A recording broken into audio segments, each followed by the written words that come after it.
Quando nós estávamos acostumados apenas com simpáticos gigantes pelados correndo por aí, devorando seres humanos, aparece um mamaco, um gigante peludo, extremamente selvagem, rápido, forte, que raciocina e que fala completamente. Claro que a aparição do Titã Bestial foi um grande plot twist, e agora a gente vai ver tudo sobre esse Titã. Poderes, habilidades, portadores, usuários e as suas formas. E por que, aconteça o que acontecer, o Levi tá sempre atrás do Titã Bestial.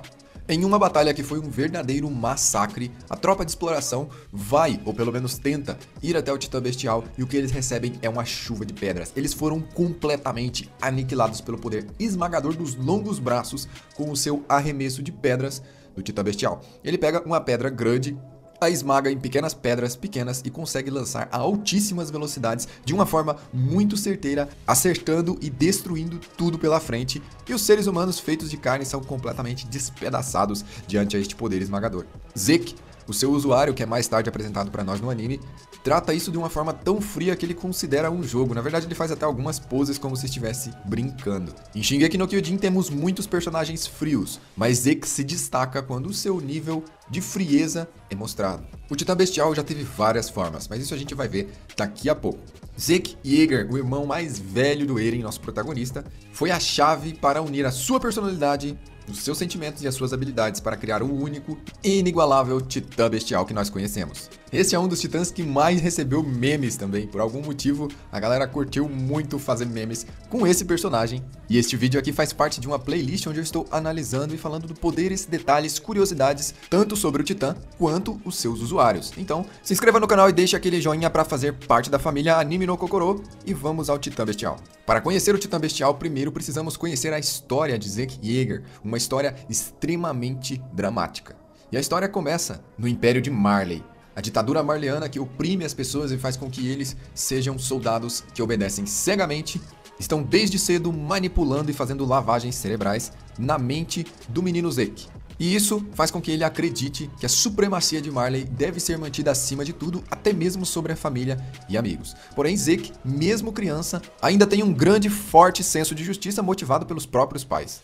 A combinação dessas duas coisas foi fundamental para formar Zeke. Nós já sabemos que os Eldianos são um povo discriminado que foi massacrado, reprimido e suprimido por Marley por terem a capacidade de se transformar em titãs. Eles são dados como demônios. São considerados uma raça inferior e sofrem todos os tipos de preconceito. E todos os marleanos acham que está certo, está tudo bem punir os Eldianos simplesmente por terem nascido. E as rebeliões ou crimes, às vezes muito leves, como andar fora do seu próprio distrito ou fazer qualquer coisa que vá contra as ordens e ideais de Marley, é punível com a transformação em titã.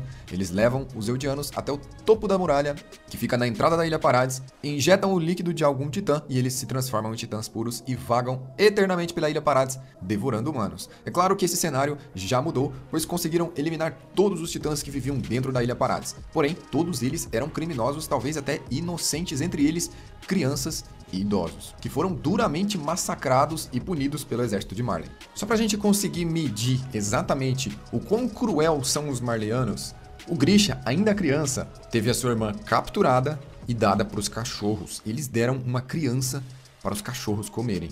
E não só essa punição, como eles se divertiram assistindo toda a cena. Essa era a irmã do Grisha, a tia do Zeke e do Eren. E esse também seria o destino do Grisha, o pai do Eren e do Zeke, caso um oficial marleano não tivesse salvado a vida deles. Ele era nada mais, nada menos do que Coruja Eren Kruger, que estava ali infiltrado e com a posse do titã de ataque. Ele salvou a vida de Grisha e com isso ele não foi devorado pelos cães. E é assim que Grisha começa o seu ódio por Marley. Depois de ver a sua irmã sendo devorada por nada, eles apenas queriam explorar. Eles eram crianças inocentes que não sabiam exatamente o que estavam fazendo e queriam ver coisas que eles nunca tinham visto antes, e apenas por passear um pouquinho ali, eles acabaram cometendo um crime, segundo Marley. Eles não poderiam estar naquela região, e isso já foi o suficiente para a irmã dele ser devorada e quase ele junto. Então aí nasce a chama da revolução, a vontade de restaurar o exército eldiano, uma coisa que é muito difícil, afinal de contas, Marley dominou completamente em todas as esferas o povo eldiano, domando eles e adestrando como animais. O povo eldiano apenas obedece. Mas alguns eldianos ainda mantêm viva a esperança da revolução. E Grisha começa a fazer algumas reuniões em sua casa e começa a reunir pessoas que realmente estariam interessados na Revolução. Então é aí que Grisha conhece a sua primeira mulher, a Dina Fritz, aquela mulher que se tornaria titã e devoraria a mãe do Eren, é a primeira esposa de Grisha e a mãe de Zeke. Ela é descendente da filha mais velha de Ymir, herdando assim o sangue real, carregando nas costas o peso de ser uma das mais importantes Eldianas vivas, e automaticamente tendo filhos com sangue real. Se você não sabe por que todas as pessoas têm sangue de Ymir e algumas têm sangue real ou não, eu preparei esse vídeo aqui que explica isso detalhadamente. Essa revolução se chama Restauração Eldiana, e eles encaram o rei Fritz, o rei 145º que fundou as muralhas e foi para a Ilha Parades, como um traidor do seu povo, que abandonou o seu povo. Sendo assim, Grisha e os seus companheiros de revolução acreditam que para eles restaurarem o Império Eldiano, eles precisam de uma arma tão poderosa que seria capaz de derrotar completamente todo o exército de Marley. E essa arma é o próprio Titã Fundador. O Titã Fundador que está dentro das muralhas e que também é alvo dos desejos e ambições de Marley. Então aí nasce Zeke. Ele nasce no meio desse contexto e essa criança cresce sem saber qual é o lado certo ou qual o lado errado. Eles apenas veem os seus pais fingindo que são umas pessoas durante o dia e à noite se reunindo em segredo em suas casas com seus parceiros revolucionários. Talvez essas sejam informações muito densas para uma criança processar. E além do mais, ainda temos toda a pressão e opressão do governo de Marley em cima da cabeça dessa criança com sangue real eldiano. E assim, o Grisha, completamente fanático pela revolução, começou a enxergar o seu filho, Zeke, que tinha sangue real, como a criança que guiaria o povo para a libertação. Ele seria o líder da revolução, mas ele não perguntou para a criança o que ele realmente queria. Então, a criança, se sentindo forçada a ser o líder da revolução, começa a crescer analisando todos esses pontos de vista. A criança Zeke se viu sem opções na sua vida, tendo que seguir um destino imutável que seria decidido pelo seu próprio pai. Zeke tinha duas escolhas a fazer. Ele poderia entrar nessa revolução e colocar a vida de todo mundo que ele gostava em risco, inclusive a dele mesmo, ou viver em paz e obedecer o governo de Marley pelo resto da vida. Então Marley está buscando formar crianças eldianas para se tornarem guerreiros que se tornarão marleyanos honorários. E esses guerreiros, logicamente, passam por uma lavagem cerebral extremamente pesada, sendo forçados a estudar e trabalhar sobre ordens de Marley. E dentre essas lavagens cerebrais, eles fazem a pessoa acreditar veementemente que os eldianos são seres malignos que devem ser eliminados ou pelo menos reprimidos e começar a obedecer o povo de Marley cegamente. É nessa escolinha que Grisha matricula o seu filho e ele começa a estudar ali toda essa doutrina maligna. Então nós temos uma criança que se tornou um agente duplo. Ele sabe que o seu pai está numa revolução e agora ele tem que ser guerreiro de uma nação. Um soldado tem que estar pronto para dar a vida pela sua nação. E ele teria que ao mesmo tempo estar pronto para dar a vida por Marley e ao mesmo tempo ser um revolucionário. E aí fica a pergunta, será que a criança Zeke aguentaria uma pressão desse tamanho? Dina e Grisha estavam cegos pela revolução eldiana. Eles queriam libertar o seu povo acima de tudo e acabaram esquecendo esse pequeno detalhe que o filho deles era apenas uma criança e tinha sentimentos e vontades e não ouviram nem sequer uma única palavra que o filho tinha a dizer. Eles simplesmente seguiram em frente, avançando com o plano e colocando o Zeke na cabeça desse plano, apostando a vida dele nisso. Então Zeke mostra pra gente, ainda criança ali, pré-adolescente, que ele era superdotado, extremamente habilidoso, muito inteligente. Zeke estudava a história original do povo eldiano e estudava a história que Marley contava, que era o que os seus avós contavam. Com o tempo, Zeke teria que tomar uma decisão, se ele ficaria com os seus avós, que estão em Marley, que ensinam Marley, que gostam e obedecem Marley, ou com seus pais, que querem uma revolução, que podem matar todos. Zeke, em seu interior, em seus sentimentos, mesmo sem poder falar isso pra ninguém, detestava aquela situação. Ele não queria virar titã, ele não queria participar de uma revolução, ele não queria ter que tomar atitudes tão duras, afinal de contas ele era só uma criança que precisava passar por traumas tão grandes e fazer escolhas tão decisivas que tornariam um impacto na vida de muitas pessoas. Zeke estava exausto de toda essa situação. Então Zeke conheceu um tutor, uma pessoa do exército de Marley, que era um antigo portador do Titã Bestial, que brincava com ele e dava a atenção que os seus pais não davam. Esse homem o ajudou e se importava profundamente com ele, e logo detectou que tinha algo errado com o menino. Ele também ensinou a ele a jogar beisebol e a fazer grandes lançamentos, inspirando assim os próximos lançamentos que seriam do Titã Bestial. É então que a Revolução Eldiana começa a mexer os seus pauzinhos para forçar que o Zeke ganhe o Titã Bestial de qualquer forma, porque eles estão muito determinados que o plano deles vai dar certo. Então Zeke, os anos vão passando, o tempo vai passando, Zeke vai vendo os dois lados da moeda e ele começa a pender pro lado de Marley e pro lado da vida dos seus avós. O Zeke só quer paz, ele quer ficar tranquilo e assim, depois de passar por todos os sistemas de lavagem cerebral de Marley, ele começa a tentar convencer os pais a ficarem quietos, a abandonarem essa ideia de revolução. Mas isso não é muito bem visto. Os pais do Zeke querem a revolução de qualquer forma e ele acaba fingindo que continua com eles para agradá-los. Nesse momento, Grisha dá um surto de ódio e fala que o filho dele tem que continuar, ele tem que seguir o plano, porque o povo de Marley não presta, o povo de Marley é puro ódio. Ele conta de quando a irmã dele, a tia de Zeke, foi devorada por cães apenas por andar fora da área permitida. E aí então que o Zeke, infiltrado no exército de Marley, começa a ouvir rumores de que Marley está quase descobrindo seus pais.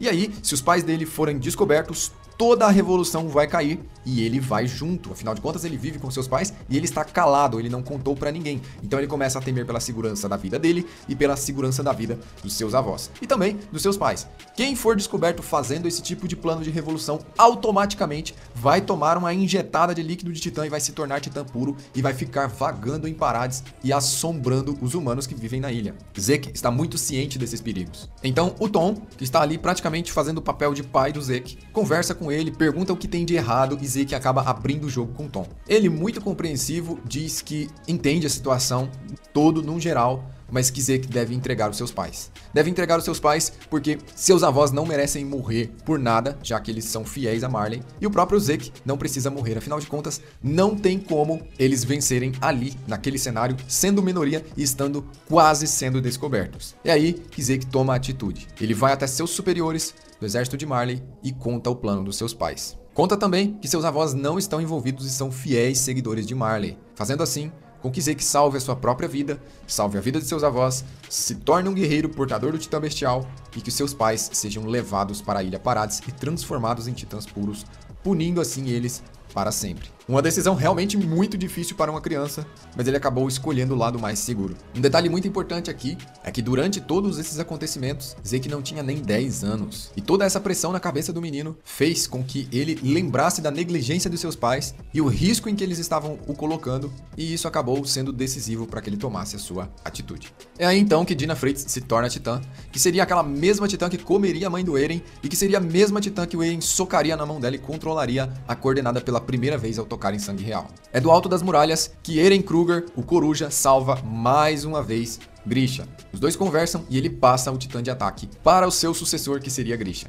É aí então que começa a história de Grisha, que vai para dentro das muralhas. Depois desses acontecimentos, Zeke é considerado o guerreiro marleano perfeito, inteligente, fiel, confiável, e ele realmente pegou gosto pela coisa e se tornou o titã bestial. Ele cresce muito rápido em todas as hierarquias do governo marleano, se tornando assim um honorável marleano honorário. O titã bestial é um dos mais diferentes titãs que existe, se adaptando aos sentimentos e personalidade do seu usuário. Nós já vimos que existiram várias e várias formas de vários animais diferentes que o titã bestial já se adaptou e já se tornou. Os antigos portadores do titã bestial já foram voadores, répteis e vários outros tipos de animais diferentes que atravessaram as eras, se adaptando assim às emoções e à personalidade do seu usuário. Zeke assumiu a forma do seu bichinho de pelúcia que ele tinha quando era criança. Exatamente igual. Um detalhe muito interessante é que o antigo portador do titã bestial, que deu o titã para o Zeke, o Tom, não era muito útil em combates, então provavelmente o seu animal era algum animal complicado de ser usado em combates. E assim, ele era focado em pesquisas científicas e estudos que eram úteis para o exército de Marley. Já Zeke é considerado o titã bestial mais forte segundo Marley.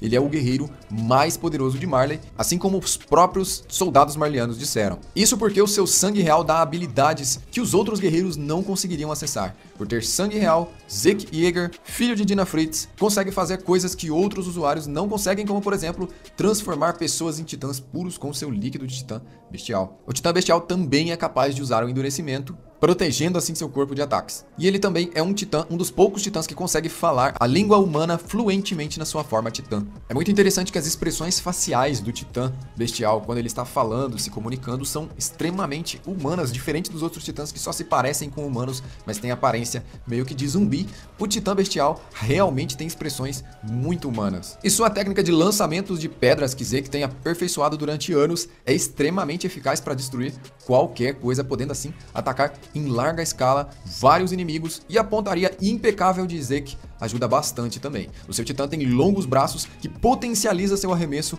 com força e velocidade máxima. E Zeke seria um dos personagens mais fortes desse anime se ele não tivesse encontrado o Levi pela frente. Você lembra do vilarejo que foi transformado em titãs? Que a mãe do Connie virou uma titã pura que conseguia falar? Quem foi capaz de fazer isso foi o próprio Zeke. E o Zeke foi o personagem que mais matou pessoas da Ilha Parades. Ele massacrou completamente a tropa de exploração, só que ele foi parado por Levi Ackerman, que só não o matou ali porque ele queria extrair informações, queria interrogá-lo, queria torturá-lo lentamente. Porém, por estar em uma zona aberta, ele acaba sendo salvo por Pieck. Desde que Zeke se tornou o portador do Titã Bestial, o seu tempo de vida vem contando, já que ele está naquela maldição dos 13 anos e a sua vida está chegando ao fim. E assim, depois de enfrentar Levi, ele fala com Eren e fala que os dois são vítimas de lavagem cerebral. Zeke, na verdade, também é um duplo espião. Ele sempre teve dos dois lados ao mesmo tempo.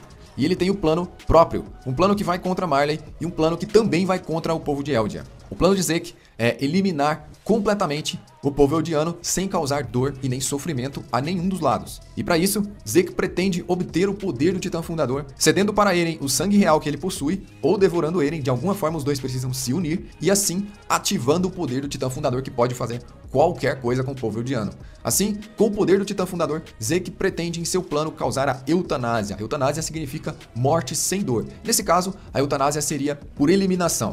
Ele ia tirar o poder de reprodução do povo eldiano, sendo assim eles nunca mais teriam filhos e nem filhas e acabariam entrando em extinção com o tempo. Assim, Zeke pretendia acabar com todo o ódio, sofrimento e preconceito, eliminando completamente a sua raça da face da Terra. Isso não causaria dor e sofrimento a ninguém, apenas as pessoas não poderiam mais ter filhos. O plano de Zeke parece bom para algumas pessoas e outras tendem a aceitar, mas Eren, que é o maior interessado, parece que também tem o seu próprio plano. Nessa altura, existem vários planos acontecendo ao mesmo tempo e várias falsidades. O povo da Ilha Parades tem um plano que é dar Zeke para a História comer. Então, a gente acaba ficando um pouco confuso nessa parte porque tem várias pessoas e cada um com seu próprio plano, cada um com as suas próprias ideias e todo mundo mentindo um na cara do outro. Então, acaba que Zeke é derrotado, digamos assim, e Eren vai na sua direção para os dois conseguirem se unir. É aí que aparece a Gabi, a franco-atiradora que nunca errou um tiro na vida e dá um headshot em Eren. A cabeça de Eren sai voando pelos ares e cai exatamente nas mãos de Zeke. Do corpo de Eren sai um monstro cheio de tentáculos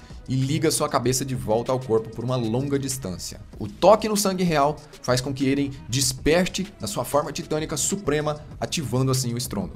Antes disso, os dois entram no mundo da consciência e rola uma pequena briga porque os dois querem coisas diferentes. O Zeke queria se encontrar com Ymir, falar com ela no mundo da consciência e pedir com que a deusa dos Eldianos transformasse seu povo em inférteis, aniquilando assim a capacidade de reprodução, mas Eren não quer isso. Eren não quer que os Eldianos acabem. Eren quer que o resto do mundo que não sejam Eldianos acabem. Na verdade, ele quer que o resto do mundo fora da Ilha Parades acabe. E com isso, os dois geram um pequeno conflito, uma pequena discórdia, e Eren vai atrás de Ymir e a abraça, dizendo que ela não é nem escrava e nem deusa. Ela é apenas uma humana que está presa ali no jogo do destino como eles. A consciência de Ymir, emocionada, decide abandonar a regra do sangue real e Zeke assim fica completamente derrotado.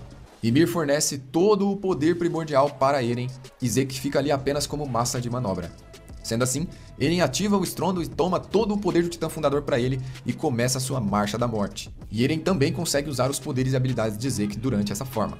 Mais tarde, quando o estrondo está tentando ser parado, Zeke se entrega, aparecendo fora do corpo do Titã do Eren e é cortado por Levi. Levi arranca sua cabeça, fazendo Eren entrar na sua forma final. O usuário do Titã Fundador que não tem sangue real eldiano precisa de alguém com sangue real para ativar todo o seu poder, mas nunca foi dito que era preciso da pessoa estar viva. Eren ainda tem o sangue, mesmo Zeke estando morto, e isso não o parou. E assim, continua a batalha de aliança contra Eren. Mas a história de Zeke e do seu Titã Bestial acaba aqui, quando Levi finalmente arranca sua cabeça. Zeke teve uma história emocionante, intrigante e bem dramática, com todo o sofrimento que ele passou desde criança e a sua vida devotada a dois ideais diferentes. Para ver as histórias, habilidades e poderes e portadores de outros titãs, o link com a playlist dos titãs originais está na descrição. Eu sou o Joel, eu vou ficando por aqui, compartilhe esse vídeo e até a próxima.